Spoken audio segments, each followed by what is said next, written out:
बार बार इसलिए बोलते हैं कि उनके पेट में पाप है और लालू जी के मुंह से निकल गया है कि वे मुसलमानों को आरक्षण देंगे। इतना ही नहीं, पूरा का पूरा देंगे। मतलब एससी, एसटी, ओबीसी वो आरक्षण भी छीन करके मुसलमानों को देंगे। जहां तक भारत के संविधान का सवाल है, जिस समय भारत का संविधान बना उस संविधान में संविधान सभा का सुविचारित मत था कि देश में धर्म के आधार पर आरक्षण नहीं होना चाहिए। बाबा साहब अम्बेडकर, पंडित नेहरू भी धर्म के आधार पर आरक्षण के विरोधी थे। ये लोग वोट बैंक की राजनीति करने के लिए धर्म के आधार पर आरक्षण करना चाहते हैं।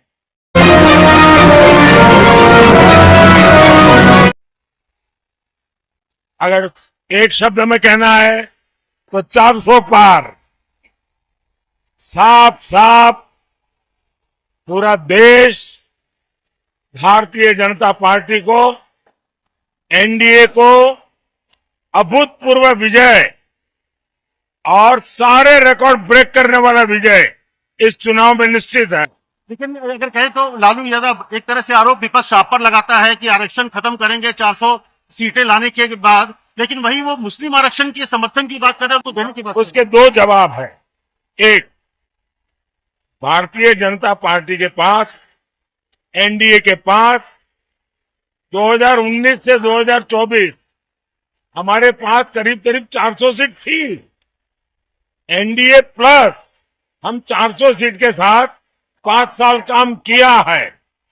तो ये 400 के कारण ऐसा होगा, ये तो बिल्कुल ही निराधार है। दूसरा, ये बार बार इसलिए बोलते हैं कि उनके पेट में पाप है और लालू जी के मुंह से निकल गया है कि वे मुसलमानों को आरक्षण देंगे। इतना ही नहीं, पूरा का पूरा देंगे। मतलब एससी, एसटी, ओबीसी वो आरक्षण भी छीन करके मुसलमानों को देंगे। जहां तक भारत के संविधान का सवाल है, जिस समय भारत का संविधान बना उस संविधान में संविधान सभा का सुविचारित मत था कि देश में धर्म के आधार पर आरक्षण नहीं होना चाहिए। बाबा साहब अम्बेडकर, पंडित नेहरू भी धर्म के आधार पर आरक्षण के विरोधी थे। ये लोग वोट बैंक की राजनीति करने के लिए धर्म के आधार पर आरक्षण करना चाहते हैं। कर्नाटका में उन्होंने रातों रात सभी मुसलमान को ओबीसी बना करके ओबीसी का जो अधिकार था वो छीन लिया। और मेरा स्पष्ट मत है, देश की जनता ये संविधान का अपमान नहीं सहेगी। देश की जनता बाबा साहब अम्बेडकर का अपमान नहीं सहेगी। और जहां तक मोदी का सवाल है, मैं जब तक जिंदा हूं, मैं धर्म के आधार पर इस देश को बांटने नहीं दूंगा। धर्म के आधार पर आरक्षण के नाम पर देश को बांटने की हर साजिश को मैं खत्म करूंगा।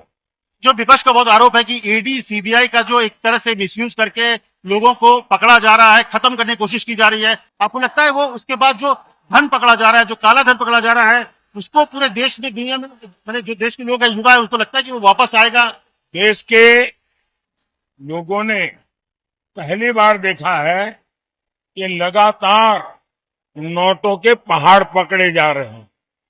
नोट गिनने वाले मशीन थक जाते हैं और ज्यादा जाते हैं और ज्यादातर पैसे राजनेताओं के हाथ से पकड़े गए, दूसरे ब्यूरोक्रेट्स के हाथ से पकड़े गए, ड्रग माफियाओं के हाथ से पकड़े गए, गन रनर के हाथ से पकड़े गए हैं। तो देश की जनता देख रही है 1.25 लाख करोड़ रुपया पकड़े जाना, और उसके बाद भी अगर आपको तो ईडी की तारीफ करनी चाहिए कि वो कम से कम काम कर रहे हैं। उनको जो तनख्वाह मिलता है उसका ईमानदारी से काम कर रहे हैं। दूसरा, मेरा मत है कि जिसका पैसा गया है, जैसे बिहार में नौकरी के बदले में जमीन ले ली है, जब उसका ट्रेल मिलेगा मैं उन सबकी जमीन वापस मिले इसके लिए सारी कानूनी एक्टिविटी करूंगा।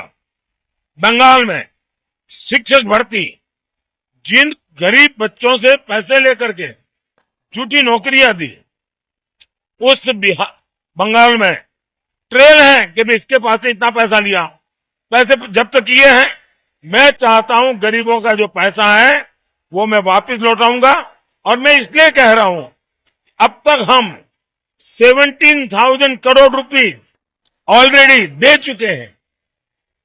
नहीं सिसोदिया की ने भारत के राष्ट्रपति द्रौपदी मुर्मू जी का अपमान किया है, एक आदिवासी बेटी का अपमान किया है। उद्घाटन तो हुआ था जनवरी में, जिस दिन राष्ट्रपति जी राम मंदिर में पूजा करने गई, उसके दूसरे दिन कांग्रेस ने बयान दिया कि अब हम मंदिर का शुद्धिकरण करेंगे। मतलब ये आदिवासियों का अपमान है, नारी का अपमान है, राष्ट्रपति पद का अपमान है, रामलला का अपमान है, राम मंदिर का अपमान है। ये क्या भाषा बोल रहे हैं लोग? राहुल गांधी जिस तरह की भाषा का इस्तेमाल कर रहे हैं आपको लेकर, एक प्रधानमंत्री पद की गरिमा भी होती है, आप एक उम्र में भी आप बड़े हैं, ऐसे में उसको क्या कहेंगे आप?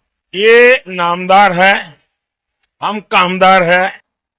एक गरीब माँ का बच्चा जिंदगी भर गालियां सुन करके यहाँ आया है, और इसलिए मैं ऐसे लोगों के लिए एक शब्द नहीं कहूंगा, इतना ही कहूंगा वे नामदार है, हम कामदार है। उनको जो मर्जी पड़े, जो उनके संस्कार हो, जो उनको कहना हो वो कहें। राहुल आपके हर जगह में नरेंद्र मोदी गारंटी चल रही है, लेकिन राहुल बोल रहे हैं कि मेरी गारंटी है कि नरेंद्र मोदी दोबारा प्रधानमंत्री नहीं बनेंगे। कांग्रेस की पूरी कोशिश यह है को मान्य विपक्ष कैसे बने, और कांग्रेस इनके इंडिया अलायंस के साथी ने एक बयान दिया है। उन्होंने कहा छोटी छोटी पार्टियों ने कांग्रेस में मर्ज कर देना चाहिए चुनाव के बाद। क्यों? क्योंकि उनको मालूम है कि अकेली कांग्रेस मान्य विपक्ष नहीं बन पाएगी। ये छोटे छोटे दल मिल जाए तो शायद मान्य विपक्ष बन सके।